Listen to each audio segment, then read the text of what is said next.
This is your WCFW Daily News Roundup for 105.7 CFW in Chippewa Falls and 93.5 The Tap in Eau Claire.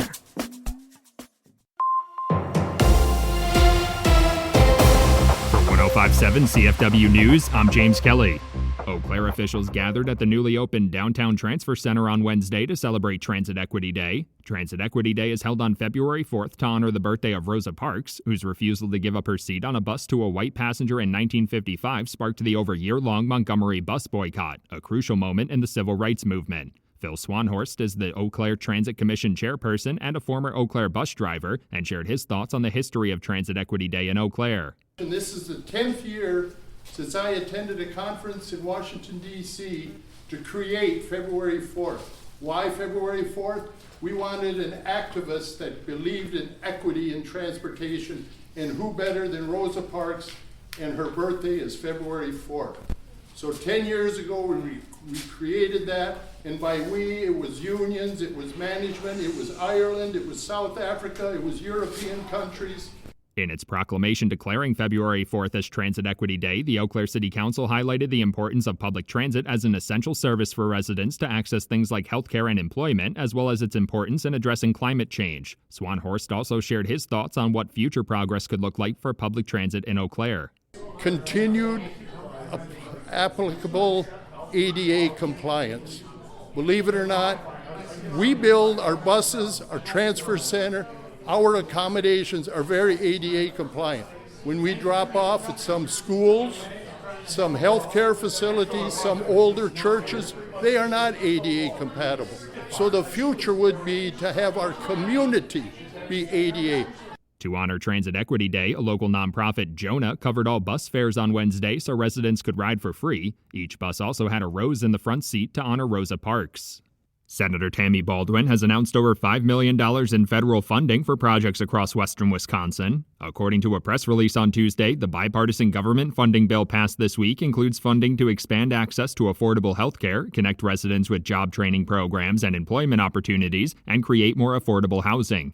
Healthcare access and affordable housing have been especially difficult issues to address in western Wisconsin. A number of municipalities, ranging from the city of Eau Claire to St. Croix County, identified building more housing units as one of the most significant long-term needs facing their communities. 5 organizations will receive direct funding through the legislation, including the University of Wisconsin-Stout to expand support for entrepreneurs, Gunderson La Crosse Medical Center to renovate a facility providing addiction services, the Pablo Center in Eau Claire for STEAM education, the Family and Children's Center of Wisconsin for a new mental health diagnostic center, and the Vernon Memorial Healthcare Foundation for a new clinic. After weeks of being offline due to funding issues, Wisconsin Eye officially started live streaming events at the state capitol again this week. Wisconsin Eye temporarily shut down in December after officials said they needed to raise $250,000 to resume operations for the first 3 months of 2026 and $1 million for the full year. State lawmakers have been working to address the funding issues at the nonprofit, with legislation pending that would provide Wisconsin Eye with some state funding in addition to its own fundraising efforts. The legislation would use $10 million from the state budget to establish a trust fund and build a permanent endowment for Wisconsin Eye. Assembly Minority Leader Greta Neubauer says the bill does not have an exact matching contribution requirement for the nonprofit, but it would be responsible for raising a few $100,000 each year to support the streaming service. In addition to resuming live streams this week, Wisconsin Eye also brought its extensive video archive covering years of state politics back online. The city of Eau Claire is seeking more poll workers with the spring election about 2 months away. Officials from the city clerk's office say they need around 500 to 600 poll workers for each election across the city's 20 voting sites. Residents interested in serving as a poll worker for the April 7th election can find more information on the city's election website and submit their application. If approved, candidates will also need to attend a training session. Poll workers will receive pay at $8.25 an hour for both the election and training sessions. The Eau Claire City County Health Department is sharing tips on protecting yourself from carbon monoxide poisoning after 2 people were hospitalized in Pleasant Valley. Everyone should have working carbon monoxide detectors on every level of their home and replace the batteries twice a year. If you park your car in a garage, you should always turn the engine off inside to prevent carbon monoxide from building to an unsafe level. Residents should also avoid using generators and gasoline or propane heaters inside and have their furnace or wood-burning stove inspected every year. The Wisconsin Department of Transportation is conducting a traffic study along the Highway 53 corridor between Eau Claire and Chippewa County. According to a Leader Telegram report, DOT officials say crash rates along the corridor are significantly higher than the statewide average for similar roads. They're hoping to identify the biggest safety and operational concerns on that stretch of highway and determine what alternative options are available to improve driver safety. DOT officials say these studies typically take around 3 years to complete. The Wisconsin Department of Transportation is also warning residents about a persistent scam that's popping up again. Scammers are impersonating tolling agencies, sending fake emails to potential victims claiming that they have overdue toll fees. If their victim clicks on the link provided in the email, it redirects them to a website that is designed to look like a real toll payment portal. DOT officials are reminding residents that Wisconsin does not have any toll roads, and if they're unsure if a payment request is legitimate, they should contact the toll agency directly. For 105.7 CFW News, I'm James Kelly. For Civic Media News, I'm Lisa Hale. Governor Tony Evers sent a letter to Wisconsin's congressional delegation this week urging them to revise the new federal hemp law, which bans the sale of most hemp products in the United States starting in November of 2026. It was passed as part of the plan to reopen the federal government last year after the longest federal government shutdown in U.S. history.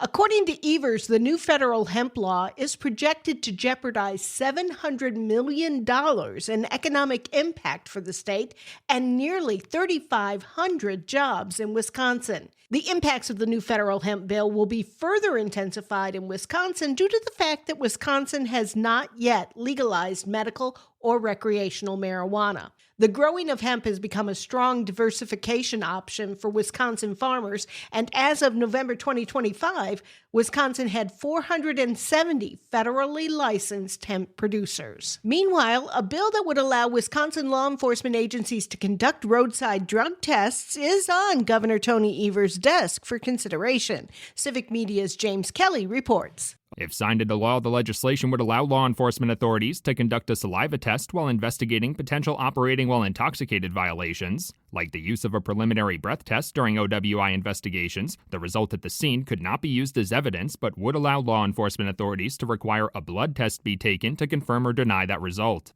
The saliva test will be able to detect substances like marijuana, methamphetamines, and certain opiates. Because the test would not be admissible evidence in court, law enforcement authorities would also be required to dispose of the samples taken during their investigation. Governor Evers has previously expressed his intent to sign the bill into law, but it will still take some time for law enforcement authorities to train and test the new tool before it can be widely used. For Civic Media News, I'm James Kelly. 13 people could face criminal charges tied to the failed recall of Wisconsin Assembly Speaker Robin Vos 2 years ago. Officials say those who tried to oust Vos allegedly listed fake addresses on petition forms, and others submitted signatures from people who didn't actually sign. But the state's election commission ruled that there's not enough proof that organizer Matt Snorek or the recall committee violated the law. The committee is recommending charges to the Racine County District Attorney's Office, which will decide whether to take the matter any further. One of the partisan races coming up in November 2026 is a repeat of the 2022 election. In 2022, Attorney General Josh Kaul narrowly defeated Fond du Lac County District Attorney Eric Toney. This year, Toney seeks to unseat the two-term incumbent again. The latest Marquette Law School poll finds that 10 months before the election, voters view both candidates favorably. Poll director Charles Franklin. We love us some attorney general candidates. I exaggerate a little bit, but not hugely. Both Eric Toney and Josh Kaul have slightly net positive favorability ratings. Both of them have a +5. Franklin says Kaul is the better known of the candidates, with 56% of poll respondents saying they had no opinion of him. That's compared to 75% with no opinion of Toney. The most recent Marquette poll was conducted between February 11th and February 19th with a margin of error of plus or minus 4.3. Governor Tony Evers and the Wisconsin Department of Military Affairs have announced $2 million in grant funding to bolster flood resilience across the state. Civic Media's James Kelly has the story. According to a press release, the funding through the Pre-Disaster Flood Resilience Grant Program is meant to help communities identify and mitigate flood vulnerabilities with strategies like reconnecting streams and floodplains or reducing erosion hazards. 2 types of grant funding were made available through the program, one for assessing vulnerabilities and one to implement the mitigation methods. The goal is to naturally manage flooding before disasters like in Milwaukee, Washington, and Waukesha counties last August strike. The Oneida Nation received the largest funding award at $300,000 to create a culvert inventory and study water flow and hydraulic structure. The City of Madison, Ozaukee County, and City of Stevens Point also received significant funding awards of over $200,000. For Civic Media News, I'm James Kelly. How much will it cost to see the Packers play? Civic Media's Connie Feldman has that answer. The price to see the Packers play has gone up for this season.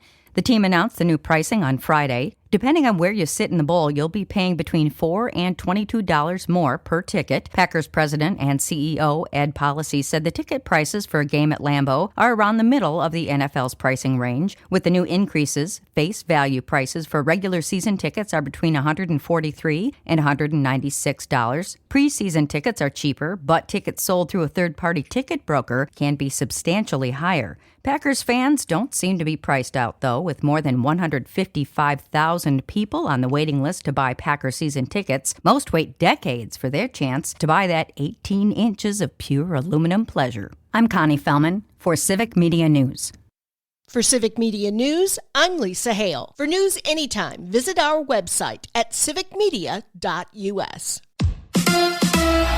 The crew heads to Kansas City. Hi, I'm Mike Clemens with Sports Baseball. The Brewers wrapped up their 6-game homestand with an 8-2 win over the Rays. I asked the Miz, Jacob Mizorowski, if he feels he's grown as a starter despite giving up a home run. Yeah, of course. I mean, I think it shows the growth that I've come from last year. Last year I would not have been able to do that, and so it's there's a step in the right direction with it all. The Brewers are off to a good start. They're 5-1. They'll play the Royals in Kansas City tomorrow night. Game time 6:45. NBA. The Bucks competed but lost to the Rockets 119-113. Doc Rivers says he got a compliment about his young roster from one of his own former players, Kevin Durant. I loved how unselfish this group of guys were. I mean, Kevin, KD, and I had a running dialogue through the game, and even he made that comment and said, man, they're playing the right way. That's good when you see and hear an opposing player say that. That's Doc Rivers. With sports, I'm Mike Clemens.